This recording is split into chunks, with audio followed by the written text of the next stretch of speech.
कई साल पहले की बात है। हुल्लरपुर नामक एक गांव था। गांव की कच्ची गलियों में जब भोर का उजाला उतरता था तो सबसे पहले जिस घर से धुएं की पतली लकीर उठती, उसी घर में वसंती नाम की एक स्त्री रहती थी। मिट्टी की दीवारों वाला वो छोटा सा घर, एक टूटी खपरेल की छत और आंगन में तुलसी चौरा, बस यही उसकी दुनिया थी। वसंती बहुत ही दयालु और मेहनती थी। वसंती कभी इस गांव की सबसे खुशहाल और हंसमुख औरतों में गिनी जाती थी। उसका पति गिरधारी गांव का ईमानदार किसान था। खेत जोतने में दक्ष और हर किसी की मदद को तैयार रहता था। दोनों का जीवन साधारण था पर खुशियों से भरा। भगवान ने उन्हें एक प्यारा बेटा दिया था। गिरधारी का कहना था, मेरा बेटा बड़ा होकर बड़ा आदमी बनेगा और हम खुशी से अपना जीवन बिताएंगे। लेकिन किस्मत का लिखा कौन मिटा सकता है। कहते हैं नसीब से ज्यादा और वक्त से पहले किसी को कुछ नहीं मिलता। एक दिन की बात है, बरसात का मौसम था। गांव के पास वाली नदी काकरा उफान पर थी। खेतों में पानी भरने लगा था। गांव वाले डरे हुए थे कि अब बाढ़ आ जाएगी, हम सबका फसल बर्बाद हो जाएगा, हम सब भूखे मर जाएंगे। तभी खबर आई कि गांव की पक्की बांध टूटने लगी है। अगर उसे अभी नहीं रोका गया तो पूरा गांव डूब जाएगा। गिरधारी अपना कुदाल लेकर दौड़ा पड़ा, ये सोचकर कि अगर आज मैंने मिट्टी नहीं भरी तो कल हमारा गांव बचाएगा। वह गांव के कुछ लोगों को साथ लेकर बांध पर पहुंच गया। बारिश रुकने का नाम नहीं ले रही थी। आसमान में बिजली कड़क रही थी। गिरधारी और उसके साथी गीली मिट्टी डालकर बांध की मरम्मत करने लगे। जब तक गांव वाले मिट्टी का आखिरी टोकरी डाल पाए तब तक बांध टूटने से बच गया, पर उसी वक्त एक तेज बिजली गिर गई। वह बिजली गिरधारी पर गिरी। गांव के लोगों ने दौड़कर उसे उठाया, पर तब तक बहुत देर हो चुकी थी। उसकी आंखें बंद थी, हाथ अब भी मिट्टी से सने हुए थे।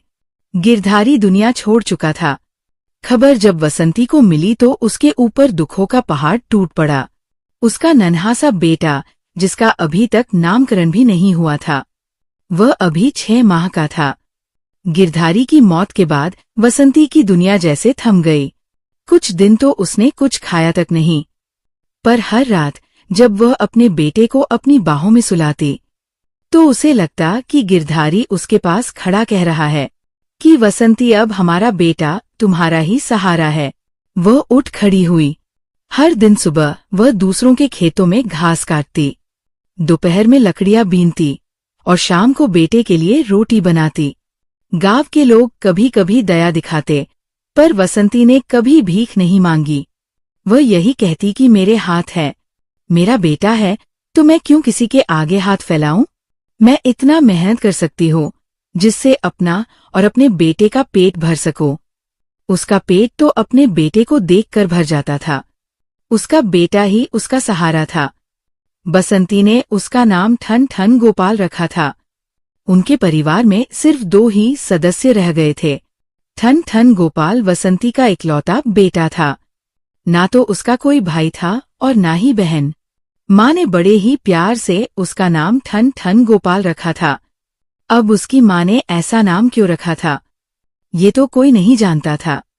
ठन ठन गोपाल के पिता की मृत्यु के बाद वसंती ने सब कुछ संभाल लिया था। समय का पहिया चलता रहा और 16 साल गुजर गया। इस बीच वसंती बूढ़ी हो चुकी थी। उसका बेटा एक बहुत ही मेहनती और ईमानदार किसान बन चुका था। अब वो जवान हो चुका था और खेतीबाड़ी का सारा काम उसने अपने कंधों पर ले लिया था। स्वभाव से ठन ठन गोपाल बहुत ही शांत और सीधा साधा लड़का था। वह अपनी छोटी सी जमीन के टुकड़े पर कड़ी मेहनत करके काफी धन इकट्ठा कर चुका था। उसने 2-4 गाय भैंस भी पाल रखी थी और उनका दूध बेचकर भी उसे अच्छी आमदनी हो जाती थी। जो दूध बच जाता मां बेटे दोनों घर में पी लेते। यूं कहा जा सकता था कि दोनों मां बेटे की गुजर बसर अच्छे से हो रही थी। जवान बेटे की मां को बस एक ही चिंता थी कि ठन ठन गोपाल अब जवान हो चुका है, अब इसका ब्याह हो जाना चाहिए। वसंती ने अपने रिश्तेदारों से बात चलाया, लेकिन कोई विवाह को तैयार ही नहीं हुआ। लड़की वालों का मानना था कि लड़का के पास कुछ नहीं है, थोड़ा सा जमीन में क्या होगा। 2 भैंस है, आज दूध दे रही, कल को दूध देना बंद कर देती तब क्या होगा। अगर किसी ने भैंस को चुरा लिया तो उनका घर कैसे चलेगा। हमारी बेटी तो भूखी मर जाएगी। हम ये से कंगाल के यहाँ अपनी बेटी नहीं ब्याह सकते।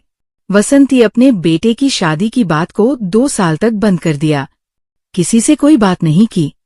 2 साल बाद बसंती ने विचार किया कि अब किसी तरह ठन गोपाल की विवाह कर देना चाहिए।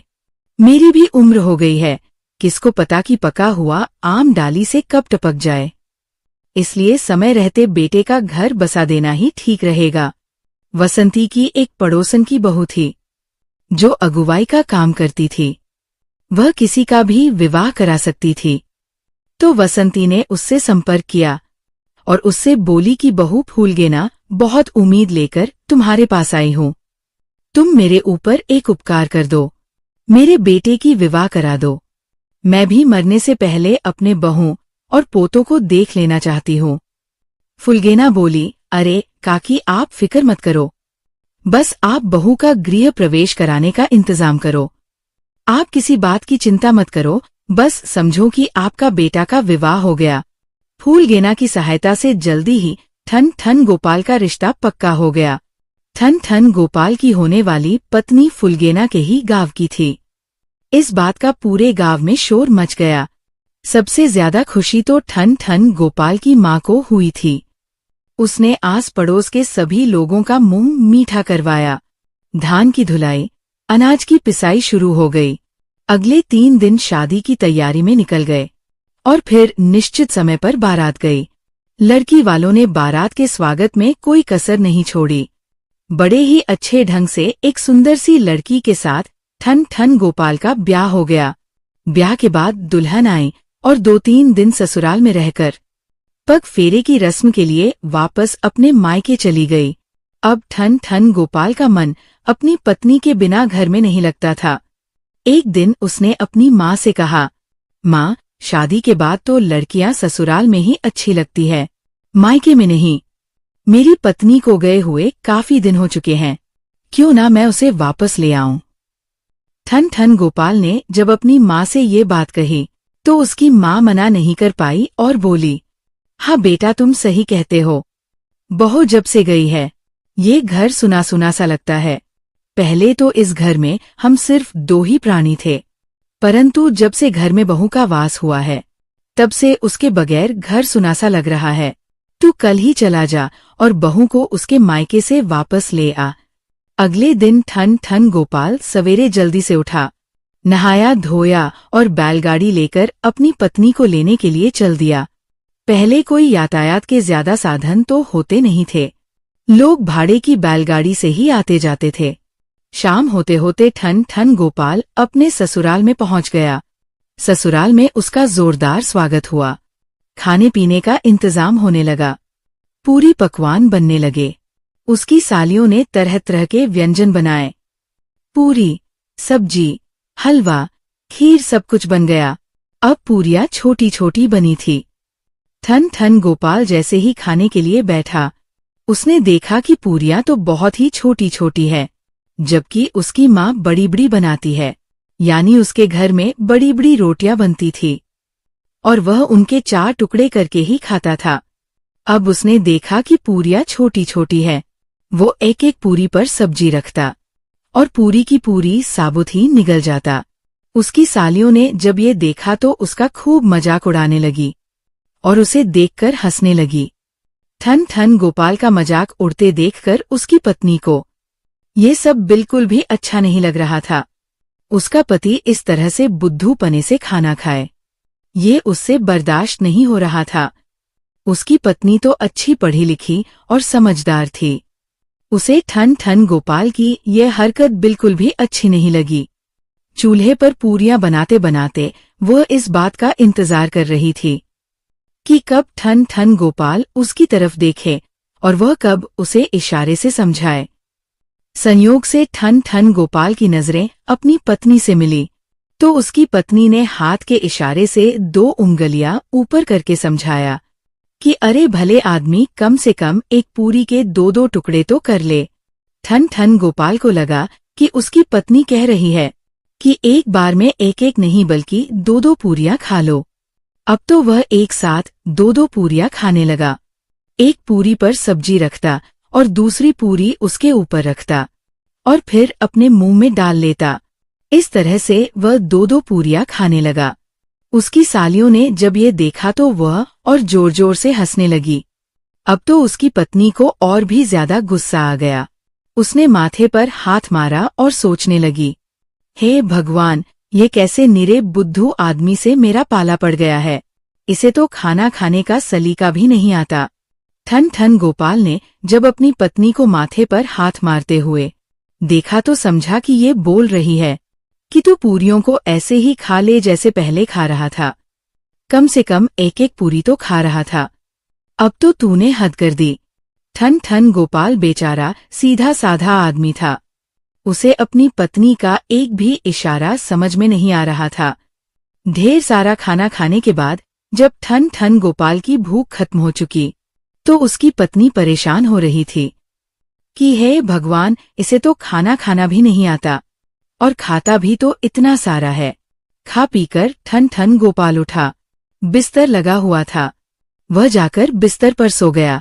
अगले दिन ठन ठन गोपाल जब अपनी पत्नी को विदा करा कि जैसे ही चलने को हुआ तो सालियों ने मजाक में कहा, जीजा जीजा तो रहे हो, रास्ते में मेला लगा हुआ है, हमारी बहन को जरा मेला दिखाते हुए जाना। ठन ठन गोपाल ने हाँ में सिर हिला दिया और अपनी पत्नी को विदा करा के वहां से चल दिया।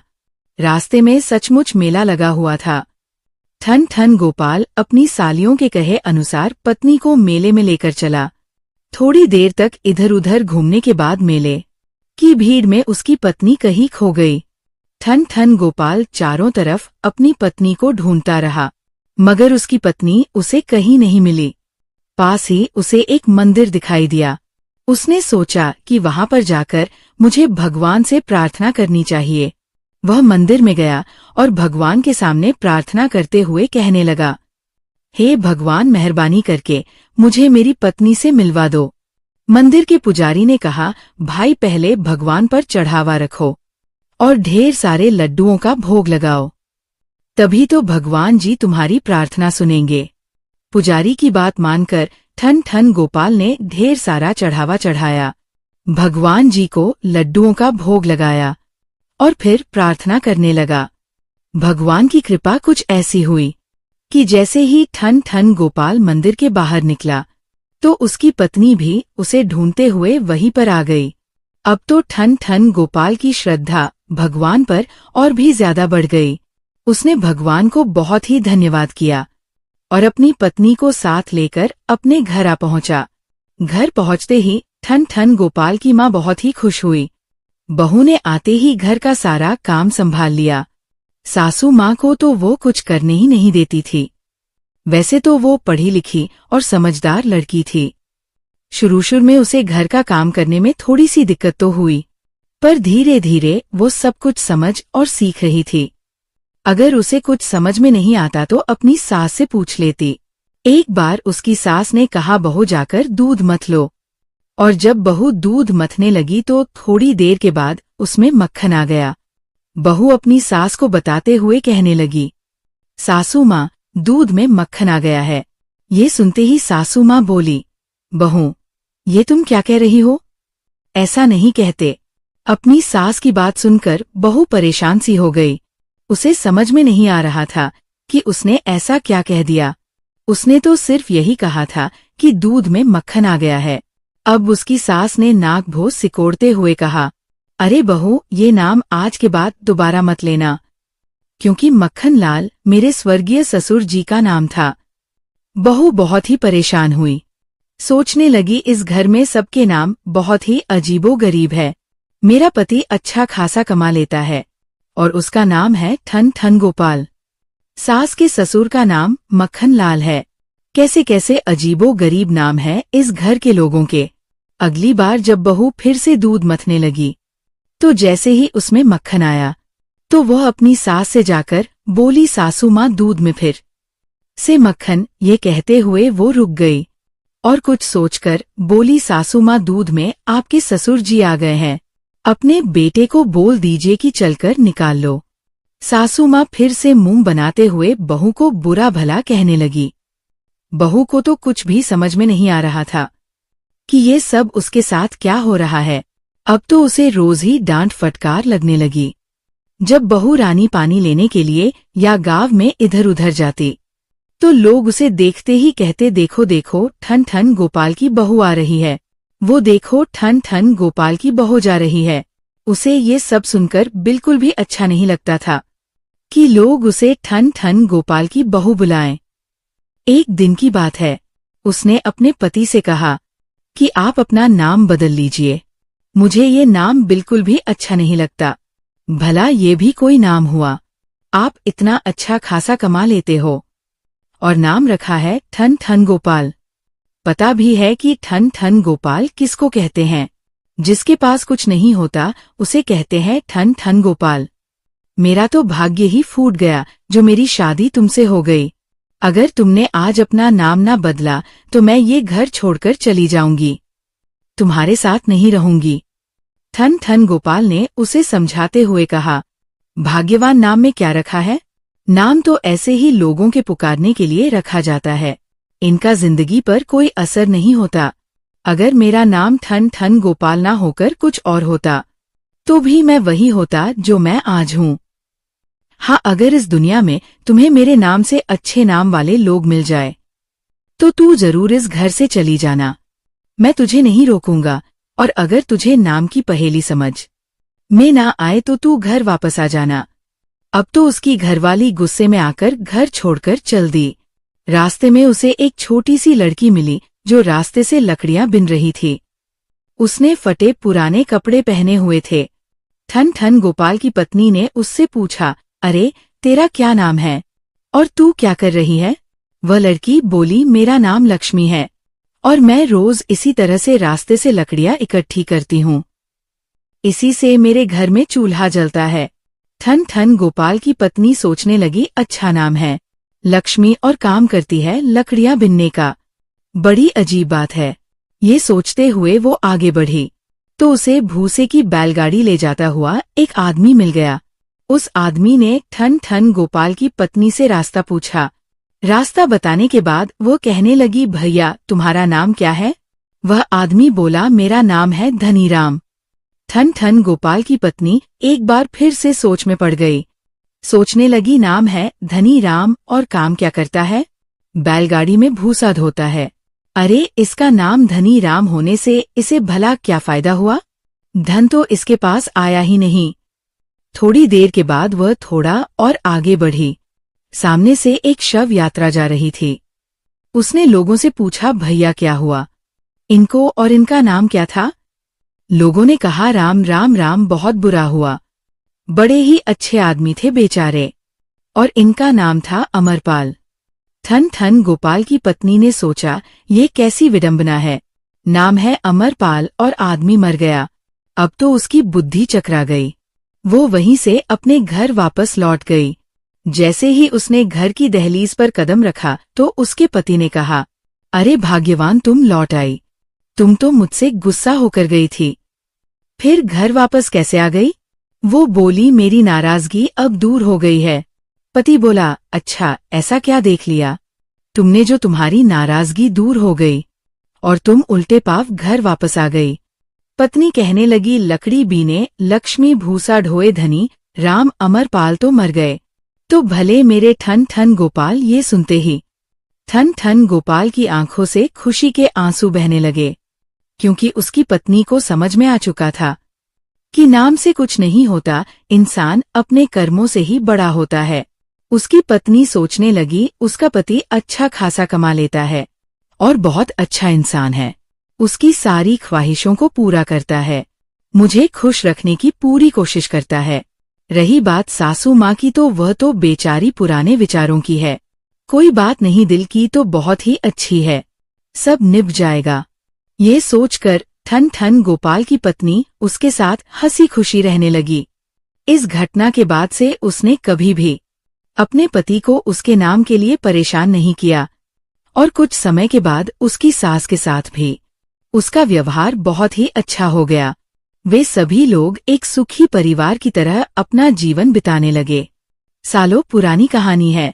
जगतपुर नगर से कोसों दूर एक छोटे से गांव में 3 मित्र रहते थे, जिनके नाम थे चंदन, भोला और रमेश। पूरे गांव के सामने उनकी मित्रता एक मिसाल थी, जैसे एक पेड़ की 3 शाखाएं जो अलग अलग होकर भी एक साथ जुड़ी रहती है। तीनों मित्र बचपन से ही एक साथ खेलते, हंसते और एक दूसरे के दुख सुख में शामिल होते। मगर समय हमेशा एक सा नहीं रहता। जीवन के संघर्षों ने उन्हें ऐसा घेरा जैसे कोई पक्षी तूफान में फंस जाता है। उनके रोजगार के सारे दरवाजे बंद होने लगे थे। गरीबी का साया और भी ज्यादा गहरा गया था, यहाँ तक कि उनके खाने के भी लाले पड़ गए। दिन प्रतिदिन उनकी मुश्किलें बढ़ती ही जा रही थी। जहाँ पहले चारों तरफ खुशियां ही खुशियां थी, आज परेशानियों ने उन्हें घेर लिया था। आखिर एक दिन जब भूख और गरीबी हद से ज्यादा बढ़ गई, तो उन्होंने ये फैसला किया कि अब उन्हें ये गांव छोड़ना होगा और कहीं दूसरी जगह जाकर अपनी किस्मत आजमानी होगी। वे जानते थे कि गांव छोड़ना आसान नहीं होगा, मगर गांव में रहने का मतलब था कि गरीबी उन्हें निगल जाएगी। उनके पास जो भी थोड़ी बहुत जमा पूंजी थी, वह उन्होंने इकट्ठी की। कुछ जोड़े, कपड़े और थोड़ा सा राशन साथ में लिया और अपने सफर पर निकल पड़े। एक ऐसा सफर जिसके बारे में उन्हें भी नहीं मालूम था। बस एक उम्मीद के सहारे वह चले जा रहे थे। रास्ता काफी मुश्किल था। चलते चलते अब उन्हें थकान सी होने लगी थी, मगर एक बेहतर जिंदगी के सपने आंखों में संजोए हुए वो अपने गांव की मिट्टी को पीछे छोड़ते हुए आगे बढ़े जा रहे थे। कुछ दिनों के सफर के बाद वह एक अजनबी इलाके में पहुंचे, जहां पर चारों तरफ सुनसान मैदान थे और एक अजीब सी खामोशी थी। यहाँ तक कि हवा की सरसराहट भी उनके कानों में साफ साफ सुनाई दे रही थी। सूरज धीरे धीरे डूबने लगा और आसमान में अंधेरा छाने लगा। बहुत ही ज्यादा थके होने के कारण तीनों मित्र एक बहुत बड़े छायादार पेड़ के नीचे बैठ गए। रमेश ने अपनी चादर बिछाई, भोला ने अपनी पानी की छोटी सी सुराही निकाली और चंदन ने एक सूखी रोटी तोड़कर सब में बांट दी। भोला ने बहुत ही थके हुए लहजे में कहा, गांव छोड़कर हमने सही फैसला किया ना? रमेश ने आसमान की तरफ देखा, जहां पर अब सितारे चमकने लगे थे, और मुस्कुराकर बोला, अब हम सफर पर निकल चुके हैं। उम्मीद है जो भी होगा अच्छा ही होगा। इसके बाद तीनों मित्र जूते उतारकर उस पेड़ के नीचे लेट गए। तीनों बहुत ही थके हुए थे। सोच रहे थे कि ये इलाका कितना सुनसान है। दूर दूर तक कोई रोशनी दिखाई नहीं देती, ना ही कोई आदमी। लेकिन तीनों दोस्त एक दूसरे का सहारा थे। वे तीनों थके हुए जरूर थे, मगर इस सुनसान इलाके का डर उनके ऊपर इतना हावी था कि उन्हें नींद नहीं आ रही थी। जब रात आधी से ज्यादा बीत गई तो सन्नाटे में उन्हें एक आवाज सी सुनाई दी। आवाज सुनकर रमेश ने धीमे से कहा, ये आवाज कुछ खतरनाक सी लगती है। भोला और चंदन दोनों एकदम सीधे होकर बैठ गए।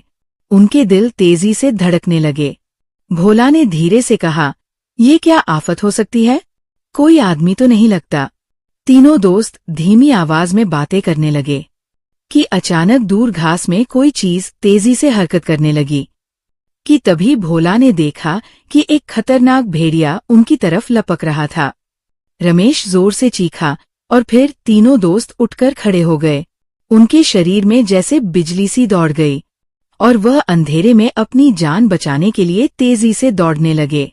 भेड़िया उनके पीछे पीछे उन पर झपटने के लिए दौड़ रहा था। भेड़िए की भारी सांस और उसकी खतरनाक गुर्राहट तीनों मित्र के कानों में गूंज रही थी। अंधेरे में वे लोग भागते भागते एक खुले मैदान में जा पहुंचे, जहां पर दूर एक रोशनी टिमटिमा रही थी। जैसे ही उनकी नजरें उस रोशनी पर पड़ी तो भोला ने चिल्लाते हुए कहा, वो देखो आग जल रही है।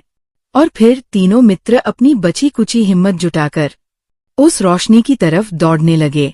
जैसे ही वो नजदीक पहुंचे तो उन्हें एक घर दिखाई दिया। इसके बाहर आग जल रही थी, जिसमें अब सिर्फ अंगारे ही बचे थे। भेड़िया अब वापस जा चुका था। भोला ने कहा, आधी रात के समय किसी के घर में घुसना ठीक नहीं रहेगा, इसलिए दरवाजा खटखटाने की बजाय वो तीनों दोस्त बाहर ही बैठ गए और सुबह होने का इंतजार करने लगे। सुबह की रोशनी जैसे ही फैलने लगी तो पक्षियों की आवाजें एक नए दिन की शुरुआत का संकेत देने लगी। तीनों मित्र अभी तक आग के नजदीक ही बैठे हुए थे। डर के मारे उनका बुरा हाल था, लेकिन जब अंधेरा छट गया और सुबह की रोशनी हुई तो उस घर के दरवाजे की खुलने की आवाज ने उन तीनों मित्र का ध्यान अपनी तरफ खींचा। देखा तो एक बूढ़ी औरत उस घर में से बाहर आ रही थी। वो औरत उन तीनों को गौर से देखते हुए कहने लगी, बेटा तुम कौन हो और यहाँ पर क्यों बैठे हो? उनकी हालत देखकर बुढ़िया को उन पर तरस आ रहा था और वो कहने लगी, बाहर क्यों बैठे हो बेटा? मेरे घर में आ जाओ, आराम से बैठो, शायद तुम थके हुए हो। और फिर वो बुढ़िया उन तीनों मित्रों को अपने घर के अंदर ले गई, उन्हें खाना खिलाया और उनसे बातें करने लगी। उनके बारे में पूछा तो बातों ही बातों में बुढ़िया को इस बात का पता लगा ली कि वे तीनों दोस्त रोजगार की तलाश में निकले हैं। तो बूढ़ी अम्मा ने भोला से कहा, बेटा मेरी 5 गाय हैं जो कि जंगल में खो गई है। अगर तुम उन्हें ढूंढकर वापस ले आओ तो मैं तुम्हें अच्छा इनाम दूंगी। भोला ने हिम्मत से कहा, काकी हम पूरी कोशिश करेंगे कि आपकी गाय को ढूंढकर ले आएं। बूढ़ी औरत ये सुनकर खुश हो गई और उनके सिर पर प्यार से हाथ फेरा और उन्हें आशीर्वाद देने लगी। तीनों मित्रों ने खाना खाया और फिर जंगल की तरफ रवाना हो गए। जंगल में खतरनाक जानवर भी थे, मगर तीनों दोस्तों के पास इसके अलावा और कोई रास्ता नहीं था। वे पैसों के लिए कुछ भी करने को तैयार थे। दिन भर भटकते भटकते पेड़ों और झाड़ियों में झांकते रहे। आखिरकार शाम होते होते उन्हें बूढ़ी औरत की 5 गाय मिल ही गई। वे गायों को तलाश करने में कामयाब हो गए। जब वे लोग घर वापस लौटे तो बूढ़ी औरत की खुशी का कोई ठिकाना न था। उसकी आंखों में खुशी के आंसू आ गए और वो बड़े ही प्यार भरे लहजे में बोली, बेटा अब शाम हो चुकी है, जंगल के जानवर किसी वक्त भी हमला कर सकते हैं। अच्छा यही होगा कि तुम आज की रात भी यहीं पर गुजार लो और सुबह होते ही यहाँ से चले जाना। तीनों दोस्त एक दूसरे की तरफ देखने लगे। थकान और भूख के कारण उनका बुरा हाल था, इसलिए उन्होंने ये फैसला किया कि आज की रात वह यहीं पर रुकेंगे और सुबह निकल जाएंगे। सुबह होते ही तीनों मित्रों ने अपना सामान समेटा और जाने का फैसला किया, लेकिन चंदन के मन में एक सवाल मचल रहा था। वह बूढ़ी औरत की तरफ देखकर बोला, काकी आपका कोई रिश्तेदार आपके साथ नहीं रहता, इस सुनसान जंगल में आप अकेले कैसे जिंदगी गुजार रही हैं? बूढ़ी औरत मुस्कुराती हुई बोली, बेटा मेरे 2 बेटे हैं और 1 बेटी है। मेरी बेटी जो कि शहर में बाई हुई है और मेरे दोनों बेटे अपनी बहन की खबर लेने के लिए शहर गए हुए हैं। मैं बस उनकी वापसी का ही इंतजार कर रही हूँ। और फिर बूढ़ी औरत अंदर गई और एक थैली लेकर वापस आई। वह थैली उसने भोला के हाथों में रख दी और बोली, बेटा ये तुम तीनों का इनाम है। इसमें तुम्हारी सोच से भी ज्यादा दौलत है। इसमें हर गाय के बदले 100 अशर्फियां हैं, यानी कि इसमें 500 सोने की अशर्फियां हैं। तुम तीनों दोस्त इसे आपस में बांट लेना। भोला ने जब थैली खोली तो वो हैरान रह गया, मगर फौरन बोला, काकी हमें पैसों की जरूरत तो है, लेकिन हम आपकी जरूरत से फायदा नहीं उठा सकते। आप ये थैली वापस रख लीजिए। वैसे भी हम मजदूरी करने के लिए आए हैं और कहीं और जाकर काम कर लेंगे। बूढ़ी औरत ने जब उनकी सच्चाई और उनकी मेहनत देखी तो जिद करके वो सोने की अशर्फियां उन्हें दे दी। तीनों दोस्त बुढ़िया का आशीर्वाद लेकर वहां से रवाना हो गए, लेकिन अब मजदूरी करने के लिए नहीं बल्कि उन्होंने अपने गांव वापस जाने का फैसला ले लिया था, क्योंकि जितने पैसे उन्होंने साल भर में कमाने थे उतने तो उन्हें इनाम के रूप में ही मिल गए थे। तीनों दोस्त खुशी खुशी घर की तरफ रवाना हुए। हर एक के चेहरे पर मुस्कुराहट थी, लेकिन अब मामला बदल चुका था। सोने की अशर्फियों की चमक ने उनके दिलों में एक हलचल सी मचा दी थी। पहले जहां खाली हाथ होने के बावजूद भी वे लोग एक दूसरे के लिए जान देने को तैयार थे, लेकिन आज उनके दिलों में लालच की चिंगारी भड़कने लगी थी।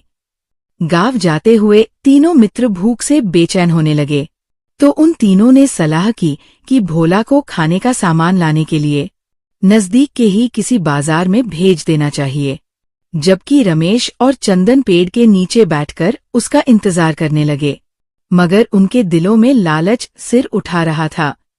सारी उम्र की दोस्ती और प्यार को भुलाते हुए वे दोनों एक दूसरे की तरफ देखने लगे और फिर धीरे से बातें करने लगे कि अगर भोला वापस न आए तो ये सारी दौलत हमारी हो सकती है। कुछ देर तक चुप रहने के बाद दोनों ने ये फैसला किया कि जैसे ही भोला वापस आएगा तो वे लोग उसे खत्म कर देंगे, ताकि सोने की अशर्फियों पर सिर्फ उन दोनों का कब्जा हो जाए। उधर भोला बाजार की तरफ बढ़ रहा था, मगर उसके दिमाग में भी लालच ने अपनी जगह बना ली थी। उसने सोचा कि अगर मैं खाने में जहर मिला दूं तो दोनों दोस्त मर जाएंगे और सारी दौलत सिर्फ मेरी हो जाएगी। ये ख्याल आते ही उसके होठों पर एक शैतानी मुस्कुराहट फैल गई। उसने बाजार से जहर खरीद लिया और अपने इरादे को पूरा करने के लिए उस जहर को वो खाने में मिलाने का फैसला कर लेता है। भोला अब बाजार से जहर खरीद चुका था और उसे खाने में मिलाने जा ही रहा था, जबकि दूसरी तरफ रमेश और चंदन भी एक षड्यंत्र बना रहे थे। उन्होंने फैसला कर लिया था कि जब भोला खाने के साथ वापस आएगा तो वे दोनों मिलकर उसे जान से मार देंगे और ये सारी दौलत आपस में बांट लेंगे। मगर लालच के साथ साथ उनके दिलों में अपने दोस्त के लिए प्यार भी उमड़ रहा था। परंतु रमेश और चंदन अपनी साजिश के तहत बेसब्री से भोला का इंतजार करने लगे। दूसरी तरफ भोला ने बाजार में पहुंचकर जहर तो खरीद लिया और जब उसे खाने में मिलाने लगा तो अचानक उसके दिल में पछतावा होने लगा। उसके मन में ये विचार आया कि ये दौलत शायद मेरे लिए एक परीक्षा है। अगर मैंने अपने दोस्तों के साथ गद्दारी की तो भगवान मुझे कभी माफ नहीं करेंगे और मुझे इसकी सजा जरूर मिलेगी। ये सोचकर उसने जहर को एक तरफ रख दिया और बिल्कुल साफ मन के साथ खाने का सामान लेकर वापस रवाना हो गया। उसने खाने में जहर मिलाने का विचार अब त्याग दिया था। इधर रमेश और चंदन को भी अपनी गलती का एहसास होने लगा था। वे सोचने लगे दोस्ती जैसे रिश्ते को पैसों की खातिर माल डालना बहुत बड़ी नादानी होगी। उन्हें अपनी सोच पर बहुत ही दुख हो रहा था। आखिरकार उन्होंने ये फैसला किया कि वे भोला को कोई नुकसान नहीं पहुंचाएंगे और अपने इस षड्यंत्र को उन्होंने वहीं पर खत्म कर दिया। कुछ देर के बाद भोला जब खाना लेकर वापस आया, तीनों दोस्तों ने खुशी खुशी खाना खाया और किसी ने भी एक दूसरे के साथ अपने विचारों को साझा नहीं किया। उन्होंने नहीं बताया कि वे एक दूसरे के खून के प्यासे हो रहे थे, क्योंकि वह चाहते थे कि उनकी दोस्ती में किसी तरह की कोई दरार ना आ जाए। रमेश और चंदन सोच रहे थे कि सच्चाई बताने से शायद भोला बुरा मान जाएगा, जबकि भोला के मन में ये विचार था कि कहीं रमेश और चंदन उससे नाराज ना हो जाएं। खाना खाने के बाद तीनों दोस्त एक बार फिर से अपने गांव की तरफ रवाना हो गए। ये सफर उनके एक नए जीवन की शुरुआत था। हर एक दोस्त के दिल में अपने दोस्तों के लिए पहले से ज्यादा प्यार और अपनापन था। अब तक जो उनके दिलों में बुरे विचार आ रहे थे, उनके लिए उनके मन में शर्मिंदगी थी। सूरज अब डूबने लगा था। रात का अंधेरा फैलने लगा तो तीनों दोस्तों ने ये सलाह की कि आगे का सफर जारी रखना खतरनाक हो सकता है। भोला ने एक पहाड़ की तरफ इशारा करते हुए कहा, वहां पर मुझे एक गुफा दिखाई दे रही है। मुझे लगता है कि वहीं पर रात गुजारनी चाहिए, ताकि हम जंगली जानवरों और डाकुओं से अपने आप को बचा सकें। रमेश और चंदन ने भी उसकी बात मान ली और फिर तीनों दोस्त बड़ी ही सावधानी से उस गुफा की तरफ बढ़ने लगे। रात की ठंडी हवाएं उनके शरीर में कप्पी सी छुटा रही थी। दूर दराज जंगलों और पहाड़ियों से भेड़ियों के चिल्लाने की आवाजें गूंज रही थी, जो कि उस इलाके को और भी ज्यादा खतरनाक बना रही थी। जैसे ही वे लोग गुफा के नजदीक पहुंचे तो गुफा के अंदर बिल्कुल अंधेरा था। वे तीनों रुक गए। तब चंदन ने धीमी आवाज में कहा, ये जगह तो ठीक है ना? भोला ने हल्की सी हंसी के साथ जवाब दिया, अब रुकने का समय नहीं है, अंदर चलते हैं। तीनों दोस्तों ने गुफा का अच्छी तरह से मुआयना किया और जब उन्हें इस बात की तसल्ली हो गई कि गुफा बिल्कुल सुरक्षित है तो वे लोग गुफा के अंदर दाखिल हो गए। सबने एक दूसरे की तरफ देखा। वे बहुत ही थके हुए थे और जमीन पर लेट गए, इस उम्मीद के साथ कि ये रात शांति से गुजर जाएगी और सुबह होते ही वे अपने गांव की तरफ रवाना हो जाएंगे। थके होने की वजह से तीनों दोस्त फौरन गहरी नींद में चले गए, मगर आधी रात को मौसम ने अचानक करवट ले ली। तेज हवाएं चलने लगी और मूसलाधार बारिश शुरू हो गई। तूफानी हवाओं ने गुफा के आसपास शोर मचाना शुरू कर दिया। तीनों दोस्त एक बार फिर से डरने लगे और ईश्वर से प्रार्थना करने लगे कि ये रात ठीक से गुजर जाए ताकि वो सुबह सही सलामत अपने घर पहुंच सके। तूफान बढ़ता ही जा रहा था और तेज हवाओं से पेड़ उखड़ने लगे। बिजली की चमक के साथ साथ बारिश भी गजब ढा रही थी। अचानक पहाड़ की चोटी से एक बड़ा सा पत्थर लुढ़कता हुआ नीचे को आया और गुफा के मुंह पर आकर गिर गया और छोटे छोटे पत्थर और मिट्टी की वजह से अब गुफा का रास्ता पूरी तरह से बंद हो चुका था। आधी रात का सन्नाटा, बारिश का शोर, लेकिन तीनों दोस्त अभी तक इस बात से बेखबर थे कि गुफा का रास्ता बंद हो चुका है। वे लोग सोने की कोशिश कर रहे थे, मगर ठंड की वजह से उन्हें नींद नहीं आ रही थी, लेकिन फिर भी वह सोने की कोशिश कर रहे थे। सुबह के समय चंदन सबसे पहले उठा। उसने देखा कि गुफा के अंदर अंधेरा छाया हुआ है, तो सोचा कि शायद अभी तक सुबह नहीं हुई। लेकिन जब वो गुफा के मुंह के नजदीक पहुंचा तो उसे पता चला कि गुफा का रास्ता एक बड़े पत्थर के कारण बंद हो चुका है। उसने फौरन रमेश को उठाया और फिर वे दोनों मिलकर उस बड़े पत्थर को हटाने की कोशिश करने लगे। ये दोनों दोस्त वही थे जो पहले अपने तीसरे दोस्त भोला को मारने के बारे में सोच रहे थे। उन दोनों ने अपनी पूरी ताकत लगा दी, लेकिन वह पत्थर को अपनी जगह से टस से मस ना कर सके। वे दोनों बड़े ही मायूस हुए और फिर उन्होंने अपने तीसरे दोस्त भोला को जगाया। अब तीनों दोस्तों ने मिलकर जोर लगाना शुरू किया। उनके हाथ जख्मी होने लगे। ठंड बहुत ज्यादा होने के बावजूद भी उन तीनों को पसीने आ रहे थे। उन्होंने बारी बारी से अपनी पूरी ताकत लगा दी, मगर पत्थर अपनी जगह से टस से मस ना हुआ। इस वक्त उन तीनों को अपनी बेबसी का एहसास होने लगा। कई बार कोशिशें करने के बाद तीनों ने मिलकर एक आखिरी जोर लगाया और पत्थर नीचे लुढ़क गया। गुफा का रास्ता अब खुल चुका था और रोशनी अंदर आने लगी। तो तीनों दोस्तों ने सुकून की सांस ली और वे तीनों ईश्वर का धन्यवाद करने लगे कि वे इस मुसीबत से बचकर बाहर निकल आए। और फिर तीनों दोस्त अपनी यात्रा पर आगे बढ़ने लगे। रास्ते में हर एक दोस्त अपने ही विचारों में खोया हुआ था।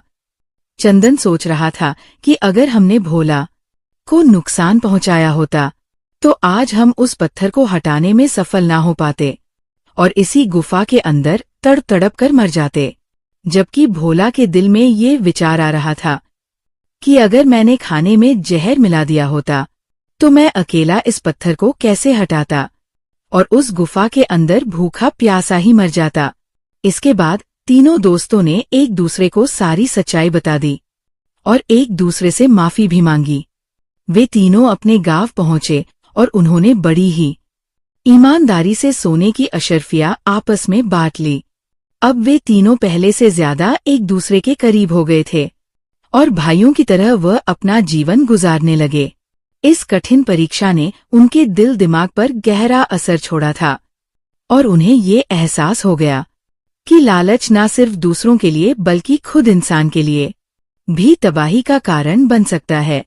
समय गुजरा, तीनों ने मिलकर एक छोटा सा अनाज का व्यापार शुरू किया। चंदन के पास बुद्धि थी, वो हिसाब किताब और सौदेबाजी में निपुण था। भोला मेहनती था, वह रोज खेतों में जाकर किसानों से अनाज खरीद लाता। और रमेश दिल का साफ और बातों में माहिर था। वही गांव गांव जाकर माल बेचने का काम करता। पहले पहल काम छोटा था, पर उनकी सच्चाई और परिश्रम से व्यापार बढ़ता गया। लोग कहते, इन तीनों के पास सिर्फ सोना नहीं, सोने जैसा दिल भी है। कुछ ही वर्षों में उन्होंने त्रिवेणी व्यापार मंडल नाम का एक बड़ा गोदाम बना लिया, जिसमें गांव भर का अनाज खरीदा बेचा जाने लगा। समय बीतता गया। एक दिन चंदन की माँ बोली, बेटा, अब तुम लोगों को अपना घर बसाना चाहिए। धन दौलत तो बहुत हो गई, पर घर की रौनक तो बहु से होती है। चंदन मुस्कुराया और बोला, माँ, सही कहती हो, अब वक्त आ गया है। सबसे पहले भोला का विवाह हुआ, रमा नाम की एक सीधी सादी पर मेहनती लड़की से। रमा ने घर में ऐसी व्यवस्था बनाई कि सब कुछ चमकने लगा। फिर रमेश ने गांव के पंडित जी की बेटी लता से शादी की। वो बहुत समझदार थी और रमेश के कामों में हाथ बंटाने लगी। आखिर में चंदन का विवाह कविता से हुआ, जो पास के गांव की थी, पढ़ी लिखी और तेज दिमाग वाली। उसने व्यापार में नए तरीके सुझाए, जिससे उनका कारोबार और बढ़ने लगा। तीनों के मेलजोल और विश्वास के कारण उनका नाम आसपास के कई गांवों तक फैल गया। लोग कहते, जहां चंदन, भोला और रमेश का नाम हो, वहां धोखा नहीं होता। उनकी सच्चाई ने उन्हें और भी ऊंचाई तक पहुंचा दिया।